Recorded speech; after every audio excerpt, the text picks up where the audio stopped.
Traction control off. First gear. Oh yeah, handbrake.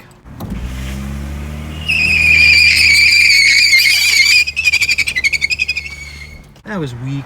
HiroshimaSpirit!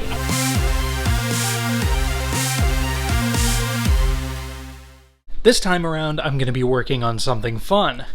Modifying the engine cover. Something that I wasn't previously interested in, but I think I might have found a way to make it look good. Oh yeah, and hey, I'm back. So any two-owner with an aftermarket intake is gonna know that once you install that, the engine cover / stock intake pretty much becomes useless other than housing the ECU. And because of that fact, you can't just take it all off and chuck it in the trash. But what if you could just keep this and get rid of everything else?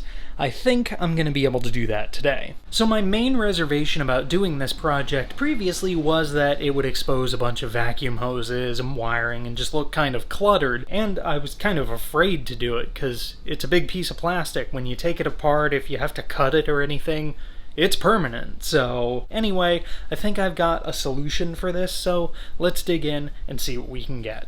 First things first, you gotta undo those 4 clips that you would undo if you were changing the air filter. Then you come over here, Phillips head screw, little plastic jobs. Undo this guy. Try not to lose the little bushing that goes in there. Set that guy on the floor. Whew, got it. Then we come over and we undo our clips for the ECU. Just press down and release. And with that, the lid, I guess, of the engine cover is free. There will be some vacuum hoses and wires and stuff attached to the bottom of this when you remove it, more than likely. I've already had it out once this morning. Just keep that in mind. Don't grip it and rip it, because there will more than likely be some stuff attached. See what I mean about the rat's nest of wires and vacuum hoses under there? I want to try and keep that hidden, because that look I'm not a huge fan of. So I was browsing at 2 parts on eBay last night, just kind of looking, not really gonna buy anything, but you never know, and I noticed some of the listings were for ECUs, and it was just this piece with the Mazda logo and this finned part, and that led me to believe that the top of the engine cover could be 2 pieces and I could pry it apart. Lo and behold, I stuck my flathead screwdriver in there, gave it some taps with a hammer, and it started to come apart, so I think we've got some success here. Yes. Come on, baby. And there you have it. 1 ECU box with Mazda logo. With Mazda logo. Whew, I am so relieved at how easily this is going so far. I thought I was going to have to get out a Dremel or an angle grinder and cut some stuff, and all I had to do was pry apart some plastic that was like glued together or something. It's awesome. Now we just have to get the rest of this stuff out of the way. Flathead for this guy, and 10 mil, 10 mil, and 10 mil to get rid of that. Easy. Come on, bitch.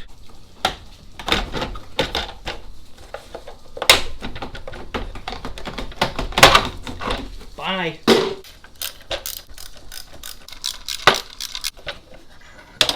Voila. Whew. I just noticed, actually, I'm gonna have to, fix that. It's starting to chip away. The rest of it looks okay, though. And you can finally see the color match there on the intake. So I think I'm gonna try and make it work right in here rather than down the side of the battery. That way I don't have to mess around with the wiring or anything. I mean, the wiring might reach, but it's easier to just plug it back in there. Yeah, I think I'm gonna do that.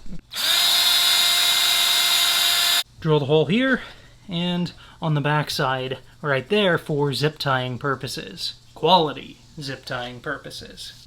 And big reveal. There it is, all in place.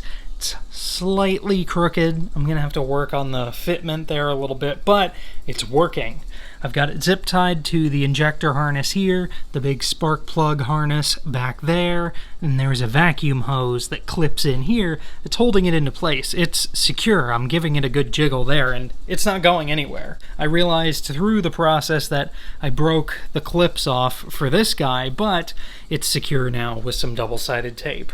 There's still this rat's nest of vacuum hoses and wires right here, but still, the engine bay doesn't look too naked, in my opinion. If I wanted to move this over here, I would have had to undo some of that harness and stuff, and it would have been a pain, so I'm happy that I was able to do it this way, and I think it looks good.